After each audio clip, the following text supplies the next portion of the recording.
The battle for the podium places is tighter than ever in Leg 8, and with the fleet now heading into the eye of a North Atlantic storm on their way to Lorient, there's every chance of a shake-up in positions.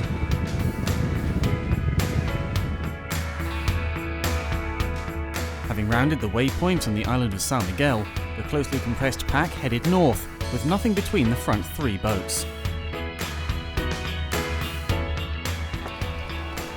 2 days giving it our all, and here we are with only 500 metres between Groupama, us and Puma.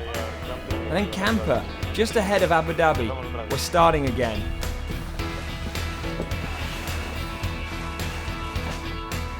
As we were hoping, the Azores high has caused the whole fleet to compress so we can see everybody. Ahead there's an area of low pressure, and the prospect of a wild ride to Lorient on the back of some fierce winds and big waves. So if you're leading, you will increase your lead, and that's an interesting proposition. However, for the time being, there was just building anticipation.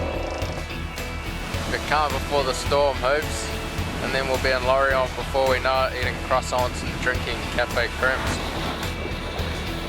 We have been sailing for upwards of 2 days looking for the center of a high, and guess what? We found it.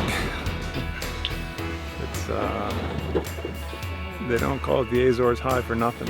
It's going to build very quickly, I think. We'll be blasting towards Lorient.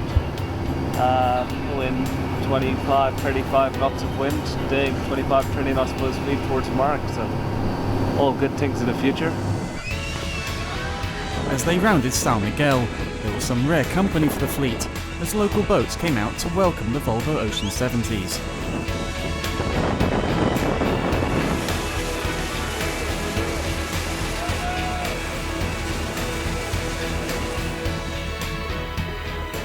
For Groupama, the journey to Lorient is a homecoming. The team is based in the French port. It does actually feel a little bit like Lorient is my home, and I'm really looking forward to get there. Quite looking forward to taking some of the other sailors to some of the finer establishments in town, and spending some time on the beach with my family at La Plage and going to the markets and doing all the things that we used to do. I'm gonna eat crêpe. That's my favourite thing to do in Lorient. Aboard Sanya Land, the fleet's compression around São Miguel was a good thing, giving them a chance to make gains on the rest of the fleet. Basically the high pressure system's starting to work a little bit in our favour, so the boats in front of us are slowing down a little bit. This is our chance, because once we get free of this island and get going towards Lorient, there's a low pressure system in the game which is just going to get us flying along. So then it'll be a case of seamanship, try not to break down, keep the boat in one piece and see if someone else does. It's times like these that Mason's experience in 3 previous Volvo Ocean races will be invaluable. I'm in the process of completing my 4. It's like this. One more would be too many. But no matter how many times you complete the race, getting up for your watch is never easy. So you just woken up, Rich? What's the first thing you go for when you wake up? Coffee, mate, which has been duly on my favourite medium here.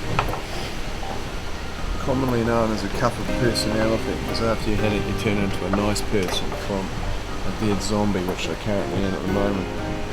So cheers. I'm also going to put some clean underpants on, which you're probably not want to go to film.